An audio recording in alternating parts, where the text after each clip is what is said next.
Stealing the cattle was just to pull us out. This is a murder raid. Shapes up to scald out either your place or my brother's.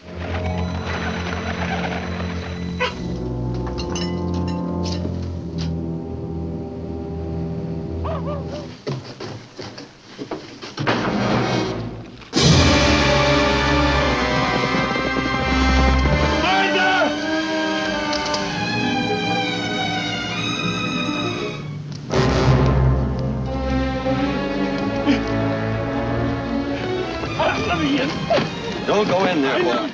A few years after the Civil War wrapped up, Ethan Edwards shows up at his brother Aaron's ranch in Texas. Aaron is a bit unsure about him. Ethan hasn't been seen since the Confederates surrendered, but Aaron's kids, Lucy, Ben, and little Debbie, are super excited to see him. Martha, Aaron's wife, is clearly happy too. There's an unspoken thing between her and Ethan, but they both know it can't go anywhere. That evening, their adopted son Martin, who's part Cherokee, shows up and tries to be friendly with Ethan. But Ethan acts cold and distant. Even though he was the one who found Martin as a baby years ago, he clearly doesn't like him much. Martin picks up on it and ends up sitting alone on the porch, feeling kind of out of place now that Ethan's around. Later that night, when everyone heads to bed, Aaron finds out Ethan's carrying around a stash of brand new Northern money. Ethan trusts Aaron enough to let him hold on to it, and Aaron tells him he can stay at the farm as long as he wants. Still, Ethan doesn't feel totally safe, so he ends up staying awake all night outside.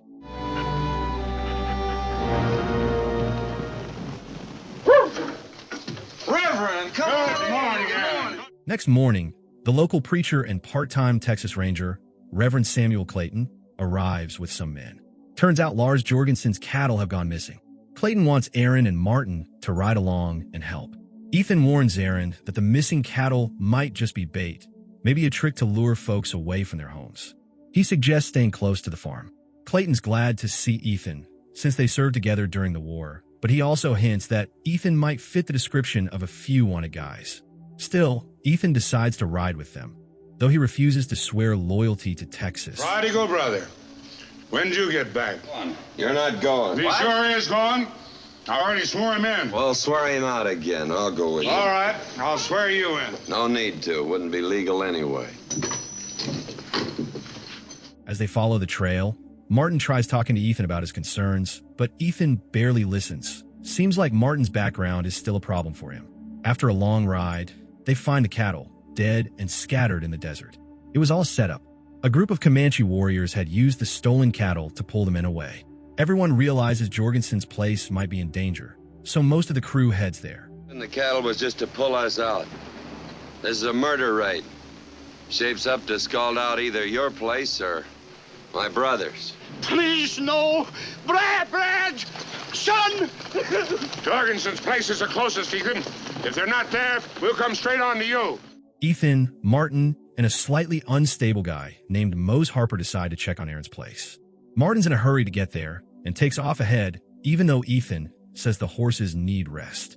Meanwhile, back at the farm, Aaron starts getting uneasy when he hears strange sounds outside.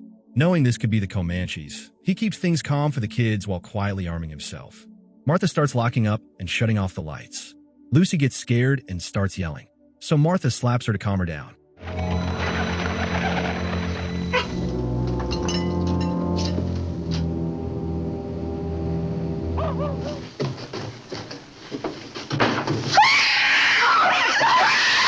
They help Debbie climb out a window and get her to a nearby grave marker to hide. While Debbie's sitting out there alone, a tall shadow looms over her. Baby! By morning, Ethan and Mose catch up with Martin, whose horse gave out. Ethan doesn't even slow down for him, just rides past. When they reach the ranch, it's a nightmare.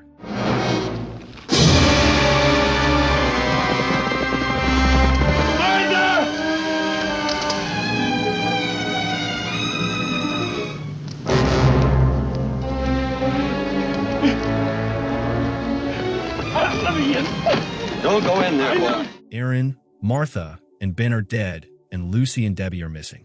During the funeral, while a hymn is being sung, Ethan gets restless and demands they cut the ceremony short so they can go after the girls. Later, they find the body of a native warrior who was killed during the attack.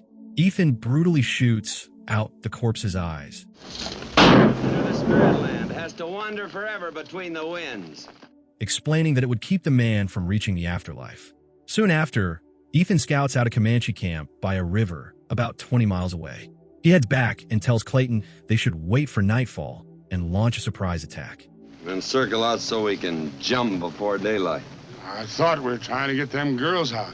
Alive. You jump them Comanche, they'll kill them, you know that.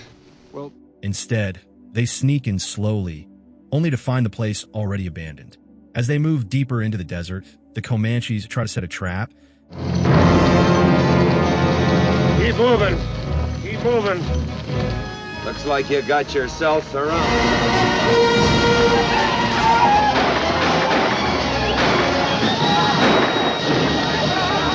Take it easy, Desby. You'll be all right, Desby.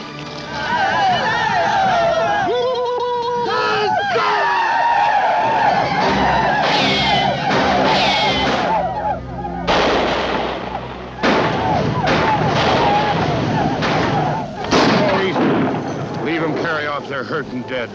Furious, Ethan announces he's going after them on his own. Martin and Brad Jorgensen, Lucy's boyfriend, want in. Ethan says fine, but only if he calls the shots.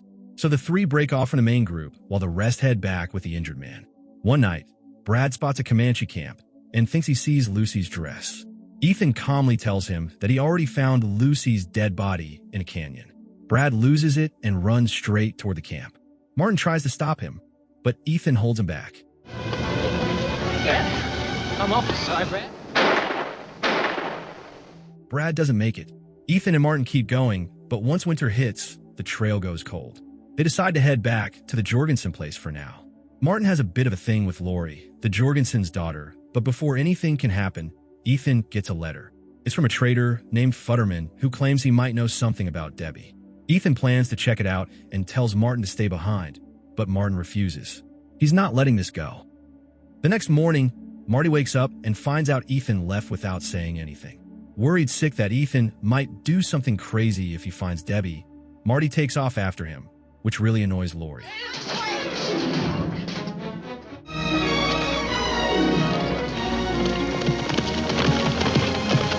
When they reach Futterman's trading post, the guy tells them he got some calico cloth from a native group led by a war chief named Scar.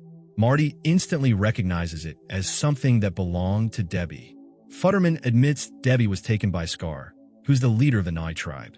Ethan hands over part of the reward money and promises to pay the rest if they actually find Debbie. Futterman offers them a place to sleep, but Ethan sees through his greed and refuses. Later that night, Futterman and two of his buddies secretly trail Ethan and Marty, hoping to steal the rest of the money. But Ethan's already ahead of them. He leaves Marty by the fire and hides out nearby with his rifle.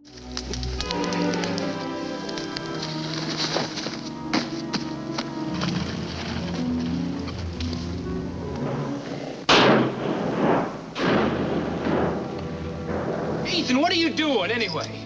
Get my money back. Marty's upset that Ethan used him as bait, but Ethan just shrugs and tells him to get ready to leave. By now, they've been searching for Debbie for over a year. Marty writes a letter to Lori, telling her how the hunt's been going. Charlie McCory delivers the letter, and Lori reads it to her family. It turns out Ethan and Marty have gone from Texas all the way up through Colorado and beyond. Lori gets mad when she finds out Marty somehow ended up married to a native woman named Look. He was trying to trade for blankets, and things got complicated. Even though Marty tried to send Look away, Ethan found the whole thing hilarious.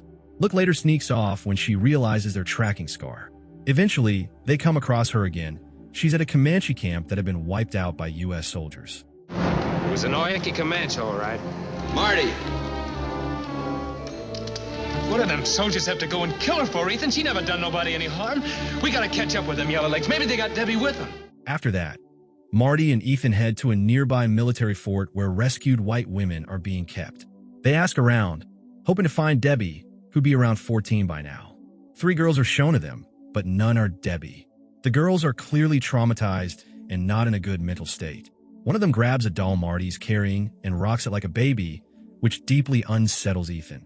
He starts imagining what Debbie must have been through. Lori finishes reading the letter and bitterly announces that she's done waiting for Marty. Charlie's thrilled and even starts singing to her. Fast forward 5 years. Ethan and Marty end up in New Mexico, where they meet old Mose Harper in a bar. Mose introduces them to Figueroa, a trader who does business with Scar. Figueroa agrees to take them to meet the war chief.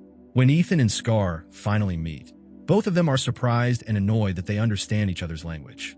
Inside Scar's tent, they spot Debbie. She's a teenager now. Later that evening, back at their camp near a creek, Marty asks Ethan if Scar is planning to kill them. Ethan says probably, but the only reason they're still breathing is because of the Comanche honor code. Suddenly, Debbie runs down a sand dune and sees Marty.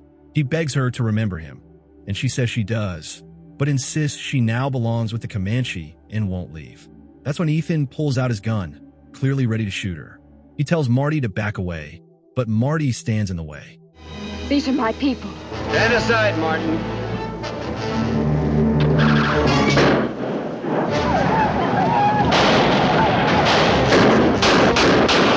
Ethan gets hit with a poison arrow, and they barely escape on horseback, hiding out in a cave where they hold off the attackers.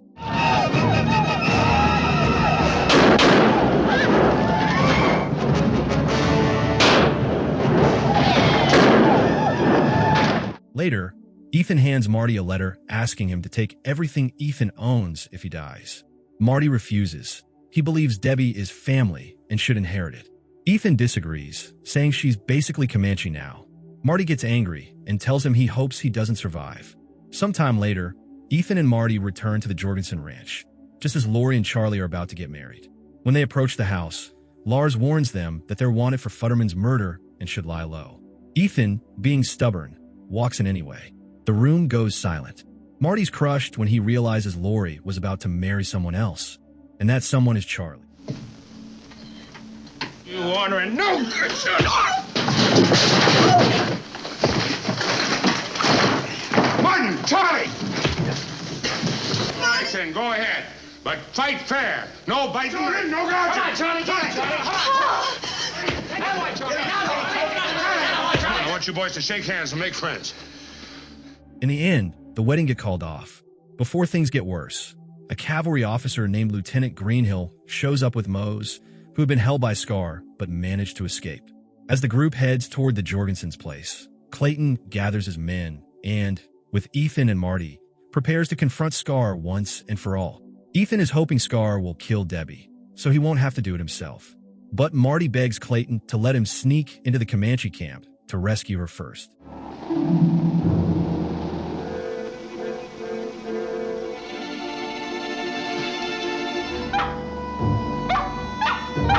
Debbie, don't say anything, Debbie.